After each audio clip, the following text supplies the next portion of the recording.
মেয়েদের নিজের বলে আসলে কোনো কিছুই নেই। আসসালামু আলাইকুম, সবাই কেমন আছেন? আশা করি ভালো আছেন। আমি আলহামদুলিল্লাহ ভালো আছি। এখানে 3টা কবিতর নিয়ে নিয়েছি। আজকে রান্না হবে কবিতরের মাংস। আমার ছেলে মেয়ের খুব পছন্দের এই কবিতরের মাংস, সে কারণে তাদের জন্য আমি কবিতরের মাংস রান্না করব, আর আমাদের জন্য মুরগির গিলা, কলিজা আর পা রান্না করব। আমি কড়াইতে পেঁয়াজ দিয়ে সব মশলা টশলা ভালো মতো কষাই নিচ্ছি। এবার মাংসটা অ্যাড করে দিলাম। মাংসটা দেওয়ার পর ভালো মতো নাড়াচাড়া দিয়ে 10-15 মিনিট মতো কষাই নেব। আসলে আমরা মেয়েরা বাবার বাসায় যখন থাকি সেটা বাবার বাসা, স্বামীর বাসায় যখন থাকি সেটা স্বামীর বাসা। আমাদের নিজের বলতে কিছু নেই। বয়সকালে হয়ে যাব ছেলে মেয়ের উপর বোঝা। পৃথিবীর আসলে এটাই নিয়ম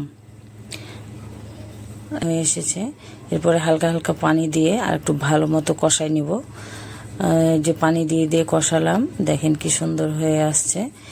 এইবার আমি এইটাকে রান্না করব দেশি মুরগির ডিম দিয়ে। আমার মাংস রান্না করলে দেশি মুরগির ডিম আমি দিই, কারণ সেটা আমার কাছে খুবই ভালো লাগে এবং বাচ্চাদেরও সেই ডিমটা খাওয়ানো একটা পুষ্টিকর খাবার।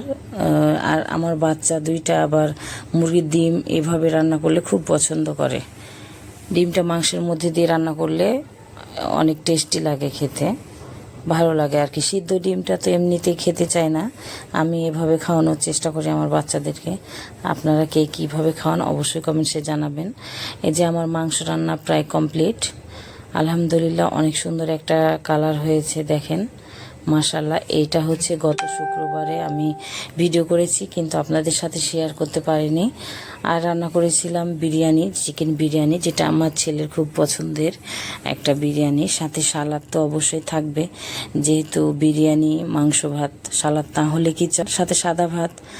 আর মাংসটা অনেক টেস্ট হয়েছে এবং দেখতে পাচ্ছেন কি সুন্দর একটা কালার এসেছে, খেতে আসলে অনেক মজা লাগে। তারপরে এই যে এদিকে মুরগির গিলা, কলিজা আর পা রান্না করেছিলাম, সেটাও অনেক টেস্টি হয়েছে।